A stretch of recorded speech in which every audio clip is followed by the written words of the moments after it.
अस्सलाम वालेकुम स्टूडेंट्स, मैं हूं आपका उमर सर। आज हम बात करेंगे मेंसुरेशन के बारे में। जो मेंसुरेशन का हमारा दूसरा लेक्चर है आज। मेंसुरेशन लेक्चर सेकंड है हमारे पास आज। इसका लेक्चर सेकंड है, ठीक है। लेक्चर सेकंड आज अत मुतलिक। तो युस अस लेक्चर फर्स्ट करो तथ लेक्चर फर्स्टस मज वनो रेक्टेंगल तो बी स्क्वेयर करे क्या फार्मूला पे करे तिमन पे क्या क्वेश्चन। आज यथ कत करो, आज करो कत गोडनेथ ट्रायंगलन मुतलिक, ठीक है। दोयम चीज करो अथ मज कमन सर्कलन मुतलिक, ठीक है। सर्कल तो ट्रायंगलन मुतलिक करो कत। तो गोड करो ट्रायंगल, ठीक है। ट्रायंगलन मुतलिक करो कत। अगर ट्रायंगलन पे कत करो, ट्रायंगल शेप ट्रायंगल अत types such as right triangle, such as isosceles triangle, such as equilateral triangle, such as obtuse angular triangle, acute angular triangle, ठीक है। इथे कन यथ वन इक्विलेटरल या आइसोसेलेस या ब्या चीज स्केलियन ट्रायंगल, ठीक है। कह ट्रायंगल कर मे ड्रा गोडनिच राइट ट्रायंगल, दोयम इक्विलेटरल ट्रायंगल, त्रेयम स्केलियन ट्रायंगल, तो चूरम कर मे क्या आइसोसेलेस ट्रायंगल, ठीक है। यम सात गोडनिच कत करो गोडने राइट ट्रायंगल, तो राइट ट्रायंगल गो सू यथ एंगल आज बराबर कत 90 डिग्री। अत बेस तो हाइट तो, ठीक है। बेस तो दित, हाइट तो दित। यम सात अमुक एरिया कड़ान ये हम स्क्वेयरस या सर्कलस कोड एरिया, इथे कन राइट ट्रायंगल एरिया। तो राइट ट्रायंगल एरिया बराबर 1/2 बेस इंटू हाइट, यानी तमुक एरिया तथ गई बेस दित, हाइट दित, तेल हेको तमुक एरिया कड़, ठीक है। हाइपोटेनस वो मे सह रोजान हमेशा टी। गो यम सात राइट ट्रायंगल एरिया कड़न सह बराबर 1/2 बेस इंटू हाइट, ठीक है। इथे कन ब्या ट्रायंगल ये one equilateral triangle. Equilateral triangle गई सो यथ प्रथ कह साइड पान वन बराबर। बे गई याद इक्विलेटरल ट्रायंगलस प्रथ कह एंगल कत बराबर 60 डिग्री, ठीक है। प्रथ कह एंगल अमुक बराबर 60 डिग्री। तो यह इक्विलेटरल ट्रायंगल अमुक एरिया बराबर √3/4 ए स्क्वेयर, ठीक है। एरिया तो पेरीमीटर बराबर 3a क्या 3 यथ साइड 1 2 तो 3 गो 3a दिमो मल्टीपल सह बन पेरीमीटर। पेरीमीटर वो मे ओतर पेरीमीटर गो अंद इथे कन अगर हाइपोटेनस कड़न यानी एच कड़न, एच बराबर √3/2 इंटू ए, ठीक है। गम याद क्या एच ये अगर ये चीज वो बनान राइट ट्रायंगल मज क्या लगे लगे ये पाइथागोरस थार्म जरिए बन कस हाइपोटेनस सह कर perpendicular square plus base square, ठीक है। ये पे नमन दो एड करो ये रोज ये खस रूट ये बन ये, ठीक है। ये बन √3/2a, ठीक है। अम पे गई ब्या चीज ये वन स्केलियन ट्रायंगल गई सो या त्रेनवे साइड डिफरेंट क्या त्रेनवे साइड डिफरेंट मतलब क्या गो अत त्रेनवे साइड यानी मिसाल 10 सेंटीमीटर ब्या 5 ब्या 4, ठीक है। स्केलियनस मज प्रथ कह साइड डिफरेंट, ठीक है। अमुक एरिया बराबर under root of s into s minus a, s minus b, s minus c। तो तुह मा जहनन मज गोमुत ये सवाल पैदा ये s क्या याद गई थवन s पेरीमीटर। मगर ये अमुक पेरीमीटर कड़ो, पेरीमीटर मतलब गो त्रेनवनी साइडन हूं एड गो a plus b plus c divide by कस हिस्से 1 2 3 गो ये बन अमुक पेरीमीटर, ठीक है। ये बन अमुक पेरीमीटर। कमुक पेरीमीटर यानी यम ट्रायंगल हूं पेरीमीटर बन ये। इथे कन अगर वो पे ब्या चीज ये वन क्या आइसोसेलेस ट्रायंगल। आइसोसेलेस ट्रायंगल गई सो ट्रायंगल या जो साइड पान बराबर कस साइड कह साइड पान बराबर तथ वन आइसोसेलेस। सपोज मे ये ए ये नुम b, अमुक एरिया बराबर b/4 √4a स्क्वायर यानी 4a square minus b, 4a square minus b, ठीक है। यह अमुक एरिया यानी अमुक ट्रायंगल हूं एरिया बराबर, ठीक है। नाउ वन करो अथ बेस पे क्या एग्जांपल ये एग्जांपल जरिए तुम अंडरस्टैंड गस, ठीक है। So pause the video to note it down. तो करो एग्जांपल नंबर 1 बेस ट्रायंगल पे question the area of right triangle is 40 square ठीक राइट ट्रायंगल अमिक एरिया बराबर 40 स्क्वायर इट्स बेस इज 28 दपान अगर अमिच बेस बराबर 28 फाइंड इट्स हाइट तुम दियो अमिच हाइट कड़ ठीक अगर वो यह गोडनेथ वन राइट ट्रायंगल मज वो मे ये राइट ट्रायंगल एरिया कड़ो सह बराबर 1/2 बेस हाइट गो भला अगर ऑप्शन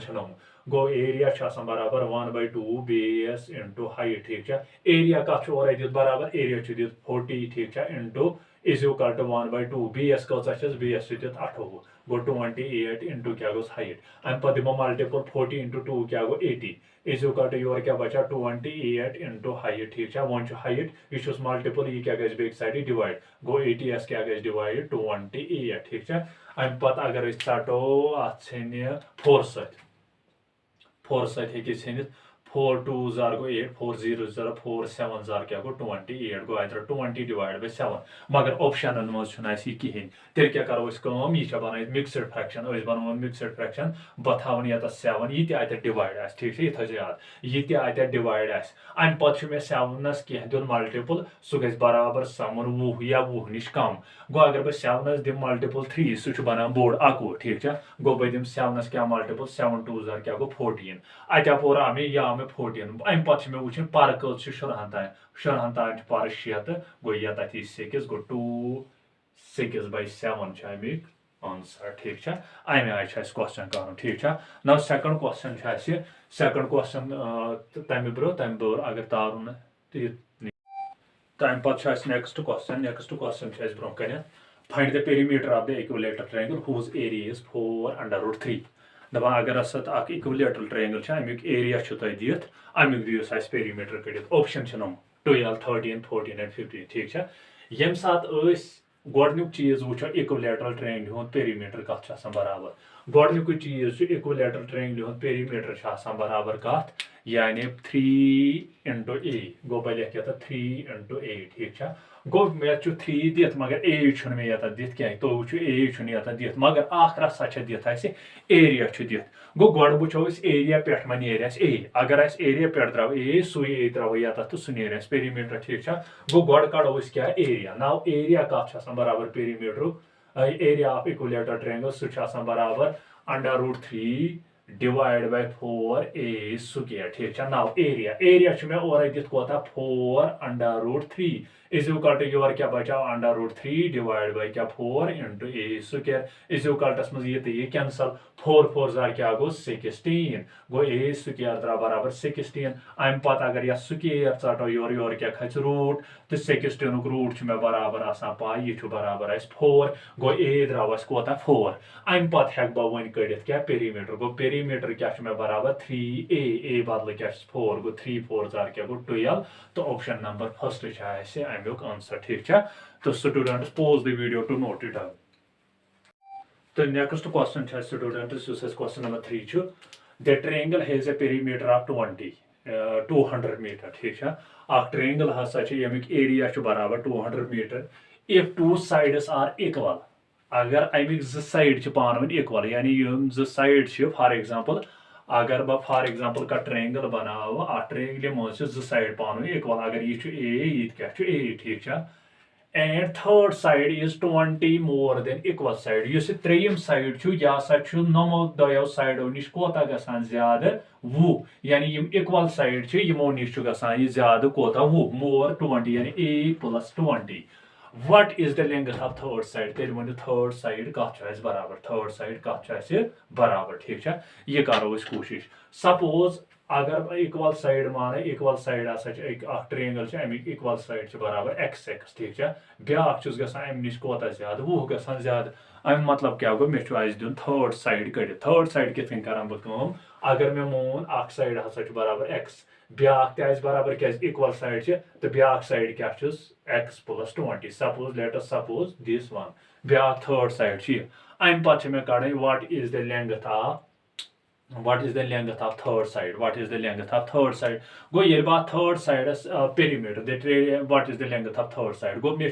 चीज दित बह पेरीमीटर वुचान पेरीमीटर बराबर कत पेरीमीटर बराबर ये अकिस ट्रायंगल पेरीमीटर कड़न तमिक पेरीमीटर बराबर 3 into a यानी 3 into a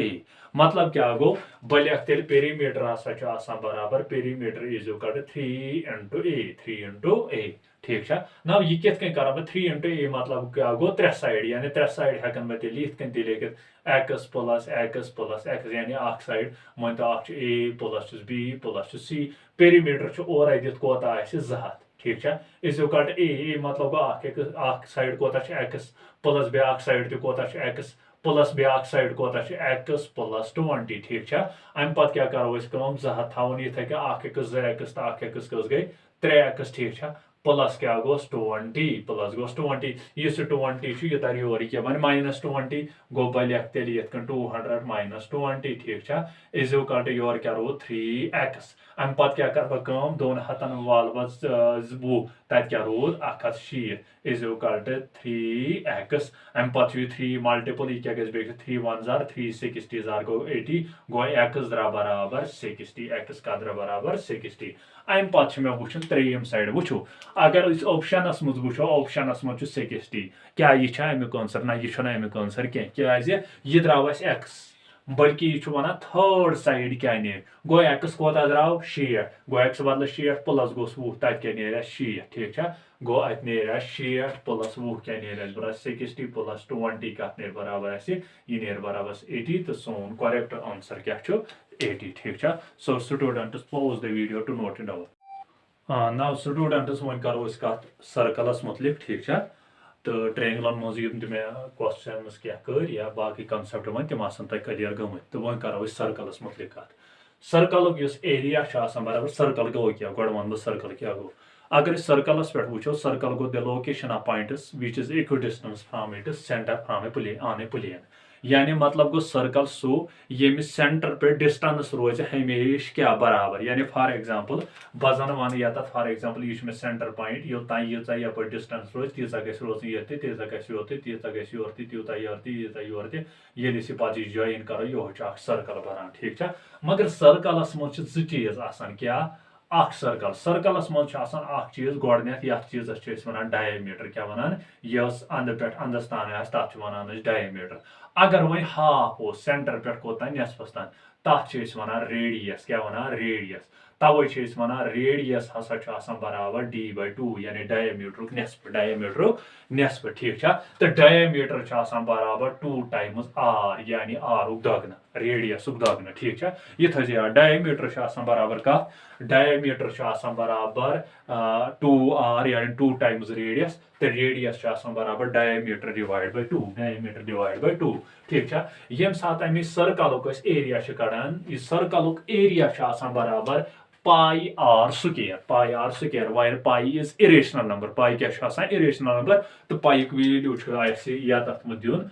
2/7 या कुछ जाए 3.14 इथे अमि पेरीमीटर बराबर 2 pi r पेरीमीटर मतलब क्या गो अंद ठीक है अमि पेरीमीटर बराबर 2 pi r इथे अगर वो नेसफ सर्कल नेसफ मिसाल सेमी सर्कल ये वन सेमी सर्कल मतलब क्या गो सर्कल नेसफ तो अमुक एरिया बराबर pi r square divide by 2 यानी आर स्क्वायर कस हिस्स कर 2 हिस्स इथे अगर पेरीमीटर अमुक पेरीमीटर बराबर pi are plus 2r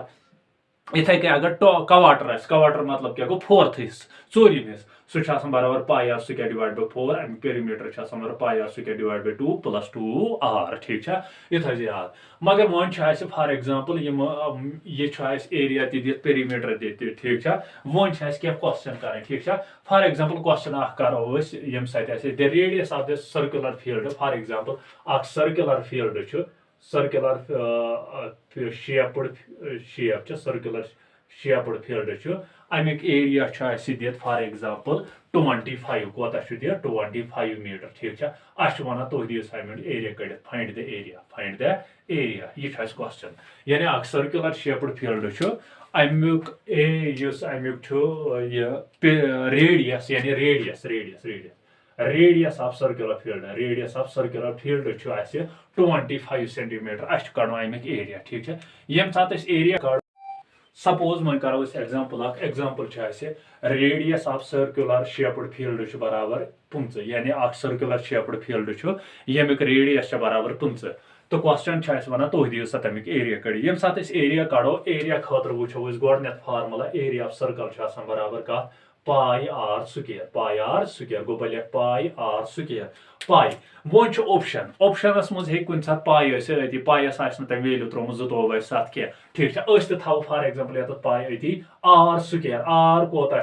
15 go 15 खालुन square ये बह 15 दिवान मल्टीपल 2 लट सह गो 615 बे क्या सत पाई ठीक वो वनो तुम 615 कित कन बना स्क्वायर यह कित मिसाल अगर फॉर एग्जांपल 15 25 35 45 ठीक अत कित नंबरन कित स्क्वायर कर याद गो बहाव इस 5 स्क्वायर कर गो सह गो 25 5 5 जार क्या गो 25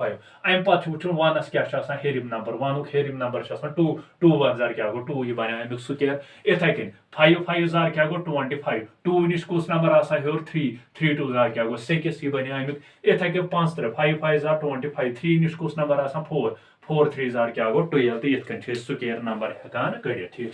सपोज ब्या एग्जांपल निमो सपोज क्वेश्चन वन दपा अगर हसा मे निश स्क्वायर क्या स्क्वायर मे निश अमिस स्क्वायर प्रथ का साइड बराबर 14 ठीक प्रथ का साइड 14 तो अत मज हसा अंदर सर्कल ठीक सर्कल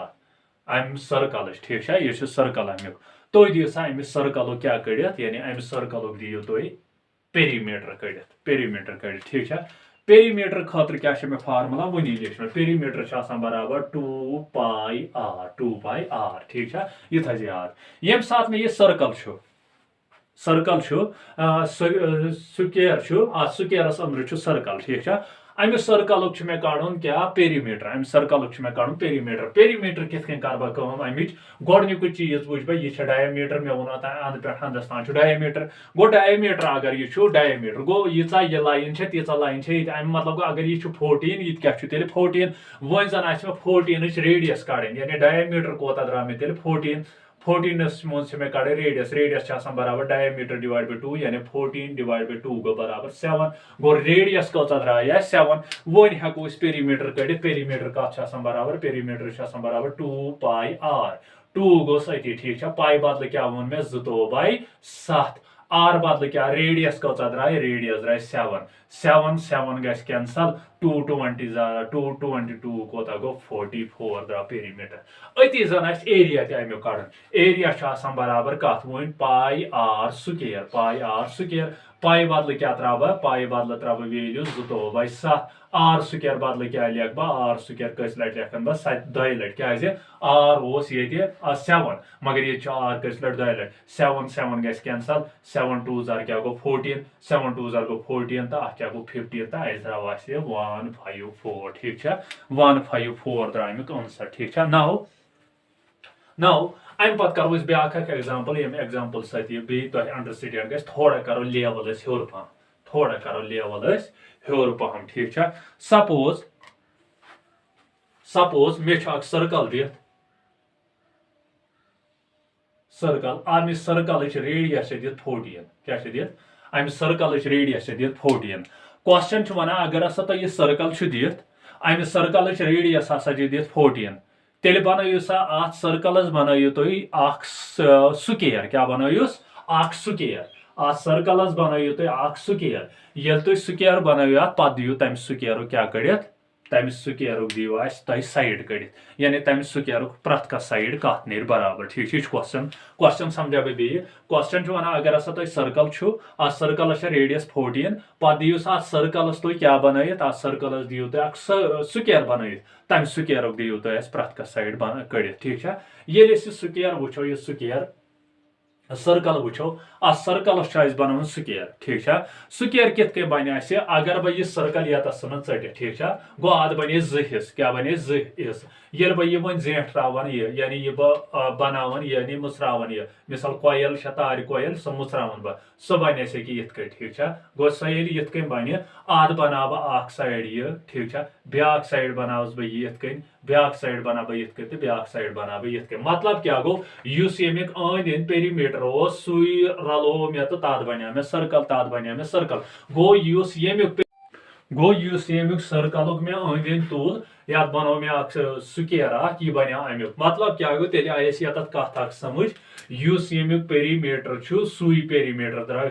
स्क्वेयर किस बराबर यानी सुई पेरीमीटर द्राव ये ठीक गो बलियक तेल पेरीमीटर ऑफ कमुक पेरीमीटर ऑफ सर्कल सह बराबर 2 पाई r सह द्राव बराबर पेरीमीटर ऑफ स्क्वेयर सह बराबर 4a 2 गोस अति ठीक पाई बदल क्या गो 2/7 ठीक इंटू r रेडियस रेडियस कचा 14 इज इक्वल टू 4a